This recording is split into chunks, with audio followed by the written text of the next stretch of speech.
Breaking news this morning, a trailer home went up in flames early this morning. Sky 5 flew over the scene around 6 a.m. about an hour ago, and you can see the damage left by the flames. It looks like a total loss, and another trailer home suffered some damage. The fire marshal was called out to investigate, and we're working to get more details. As soon as we get them, we'll pass them along both on air and online at newschannel5.com. Steve? All right, Amy. Well, ready or not, it is the first day of school for thousands of students across the mid-state. Here's what I was doing when I was in school.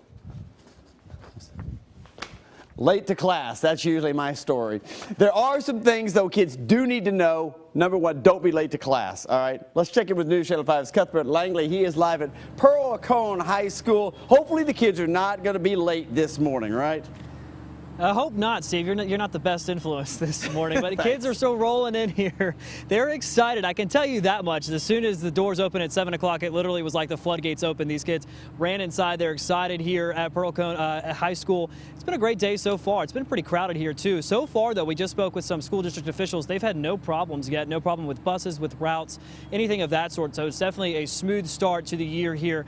And now there are some changes happening this year. One thing, they're going to have free public transportation for a lot of students, as well as having free lunch and breakfast for a lot of those students. They're kind of easing kids into the school year so far. They actually have a half day today, no school tomorrow, and then the full day really kicks off on Friday.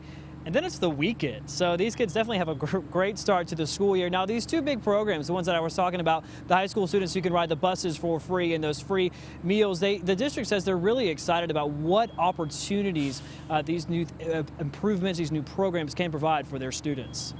That's going to be a great thing for our students, we believe, because it's going to open up opportunities for them to participate in internships, extracurricular activities. A lot of students are limited by transportation.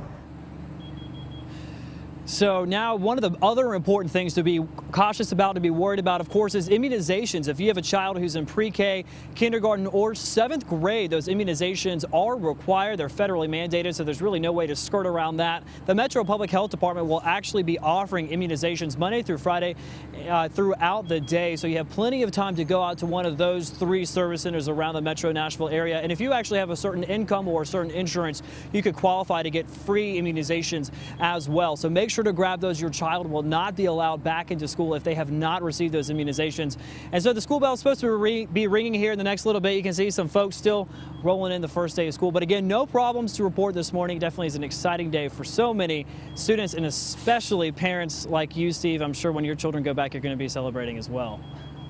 It's nap time. You're right about that. All right, thanks a lot, Cuthbert. And when students at 7 Metro schools come home today, they'll have brand new backpacks filled with supplies. It's all thanks to the volunteers who helped with the United Way's Stuff the Bus campaign. In all, about 7,500 at-risk students will be getting those really nice backpacks. The remaining supplies will be distributed to community service agencies all over the Nashville area. It's not just the Metro students headed back. Kids across the state are getting ready for their first day. That includes Cannon, Cumberland, Franklin, Marshall, Montgomery, and Rutherford counties, as well as Murfreesboro City Schools and the Franklin Special School District. And in Kentucky, Allen, Callaway, Cumberland, Greene, Hart, Muhlenberg, Ohio, and Trigg counties. Remember to slow down and watch out in school zones. And for some Metro students, their first day won't be in class. It's going to be in front of a computer. 7th and 8th graders can now join high school students in the virtual school and take classes online. Last year, 100 students enrolled full-time and 400 were part-time, and numbers are expected to grow. Despite being online, teachers still interact with students and closely monitor their progress. Parents are also given weekly reports. Full-time students work on average between 35 to 45 hours a week on their coursework, and we've put more information on our website at newschannel5.com. All new this morning for you, a 60-year-old man shot while fighting off 3 guys during an apparent home invasion. Police went to the Foxglove Avenue home around 10:30 last night. They say 3 young men were breaking into the home and encountered the homeowner. They all got into a big scuffle, and the homeowner was shot in the leg. Should be okay, though. The men took off with some stolen items from the home. Police brought in a helicopter and the canine dog right there, trying to track down those 3 suspects, but they got away. The homeowner is expected to recover. He did go to the hospital, though. Firefighters found more than expected when checking out a home last night down on Holt Road. They discovered a meth lab. Police say it was a relatively small operation, though, using what they call a one-pot method. 2 people were arrested for manufacturing meth. A fire gutted a large metal building at a car dealership in Murfreesboro late last night. Officials say when they got to City Auto Sales on Bridge Avenue around 10:30, it was already burning with smoke pouring out.